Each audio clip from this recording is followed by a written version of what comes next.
Baik pemirsa TV yang dirahmati Allah, alhamdulillah ada telepon dari saudara kami Abdullah, ya, hamba Allah, ya. Beliau bertanya, sekarang produk-produk lokal, produk kita Aceh sering kalah, ya, dengan produk-produk non Islam. Yang menarik, bagaimana produk-produk non Islam itu sudah dipatenkan dan sudah ada titel halal, halal, walaupun kadang-kadang belum tentu halal, ya, tapi sudah mudah titel halal. Sedangkan produk-produk Aceh ini kurang maju. Baik Abdullah, ini kalau saya dengar suaranya tadi orang muda nih, ya. Sangat sulit kita kalahkan orang-orang non-Islam dalam berdagang, ya, sejak dulu sampai sekarang. Tidak ada kesadaran bagi orang Islam sendiri untuk membeli produk sendiri. Lebih senang mereka membeli produk non-Islam. Apakah katakanlah air mineral, itu yang non-Islam punya lebih maju. Yang non-Islam punya lebih maju. Saya tidak boleh menyebut mereknya. Tapi yang milik orang Islam itu tidak maju. Begitu juga hal lain, ya. Hal lain, air kemasan yang lain, itu yang punya orang non-Islam lebih maju. Untuk ini perlu kesadaran umat Islam untuk lebih mencintai produk sendiri. Produk orang Islam sendiri harus lebih kita cintai, lebih kita hargai.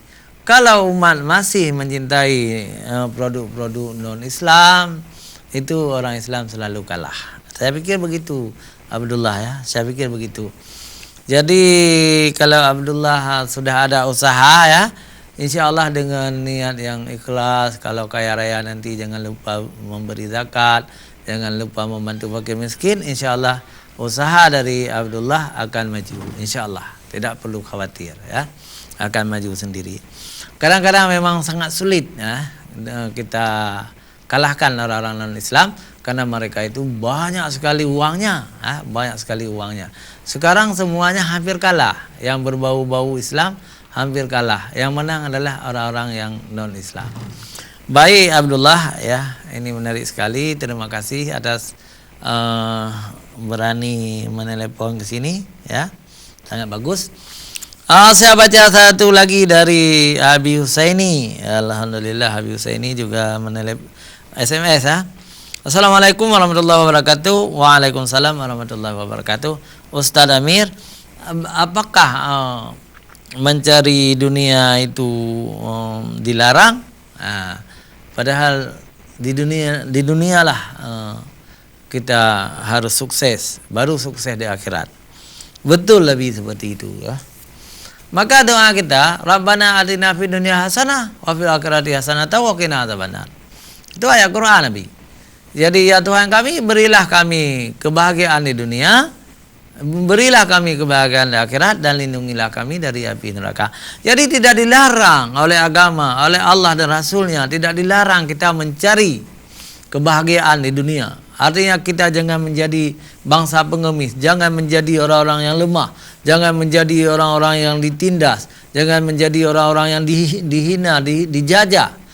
Kita harus merdeka.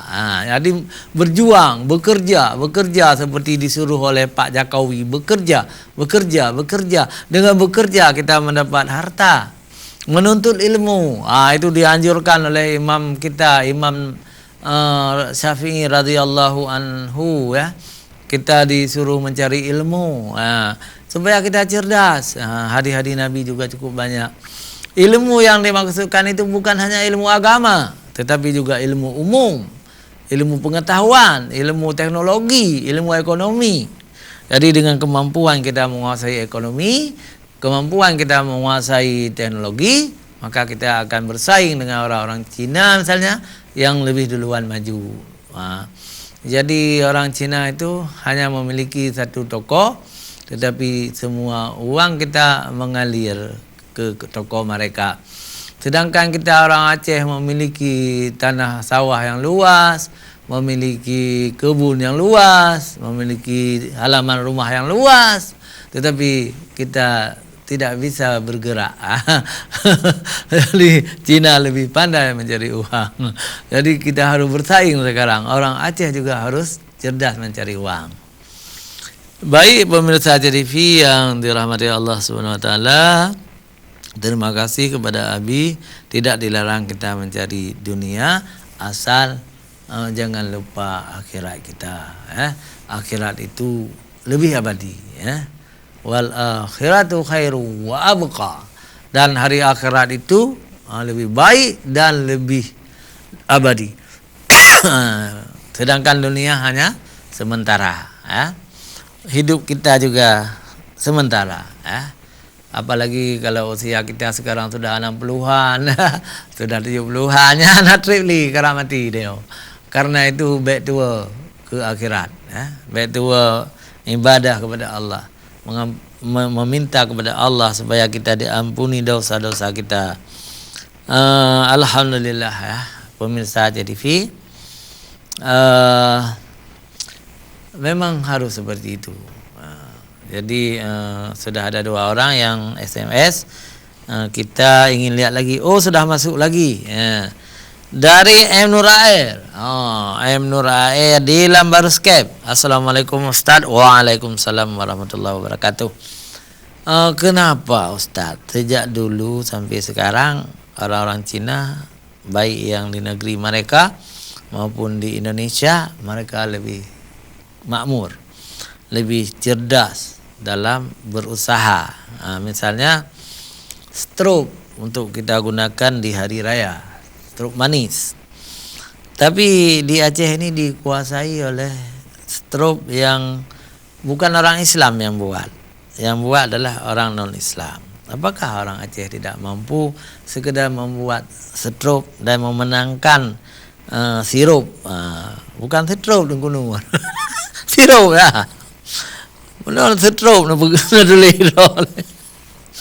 Sirup mungkin ya. Sirup sirup jak patung tadi ya. Inilah Tengku Nur yang jadi aneh juga kan. Kita ini tidak mampu membuat sekedar sirup untuk buka puasa. Jadi yang menang adalah yang punya orang non Islam. Yang ke perleu ke Kibanjara. Orang Islamnya beja ke pegang sirup. Tengku Nur.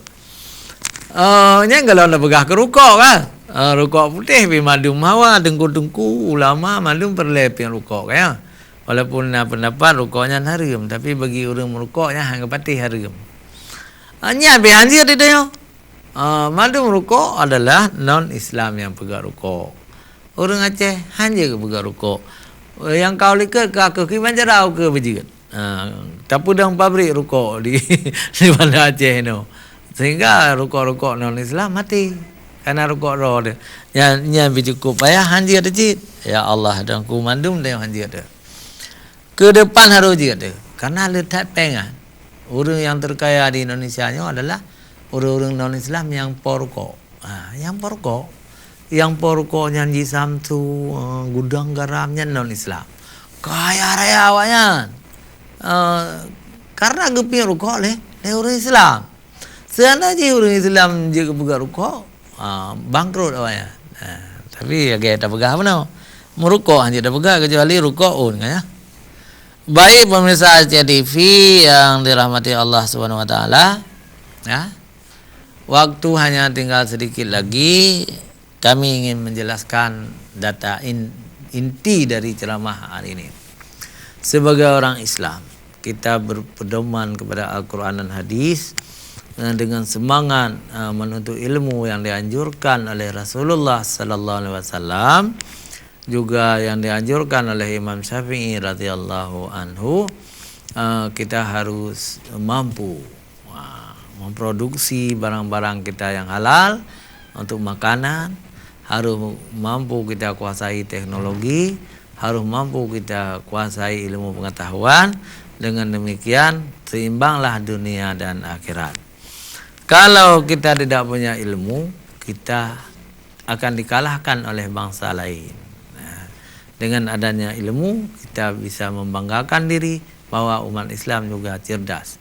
umat Islam mampu memproduksi HP, memproduksi radio, televisi, memproduksi mobil, kan hebat orang Islam. Tapi kalau tidak bisa, selalu kita seperti dijajah, ya, seperti tidak merdeka. Kemudian walaupun kita hebat sekali, mampu membuat ini, mampu membuat itu, ingat untuk akhirat kita, beramal saleh di dunia. Kita harus menjadi orang-orang yang takwa, yang beriman kepada Allah Subhanahu wa taala. Kenapa? Karena hidup ini hanya sementara. Hidup kita sementara, tidak ada abadi, ya, tidak abadi. Semua kita akan kembali. Inna lillahi wa inna ilaihi raji'un. Sesungguhnya kita milik Allah dan kepada Allah kita akan kembali. Karena itu ingat, ya, ingatlah, usia semakin lama semakin berkurang, ya. Ini ada telepon lagi, tapi waktunya sudah berakhir. Pemirsa, mengingat waktu sudah berakhir, saya tutup dulu, ya. Assalamualaikum warahmatullahi wabarakatuh.